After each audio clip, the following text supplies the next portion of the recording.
So hi buddies, hope you all are great. So in this video I'm gonna tell you how you can rearrange pages in your PDF file.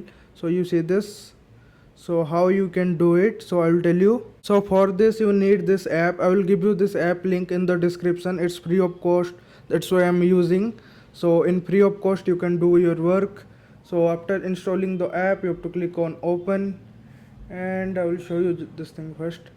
So you see this, I'm in this home page, and here you will see a option rearrange pages. You have to click on this and you have to choose your PDF here. I have selected my PDF. Now I can arrange them according to me, whatever I like, and you can delete pages also. So according to you, you can arrange them. So this app is free of cost, so you don't have to pay any money for this. It's pretty easy, you can arrange them, and after it you have to click on this apply, and you can name your PDF here and click on save. It's done. Go to files and open it. Now you will see the PDF files are arranged properly. You just need this app and it's all done.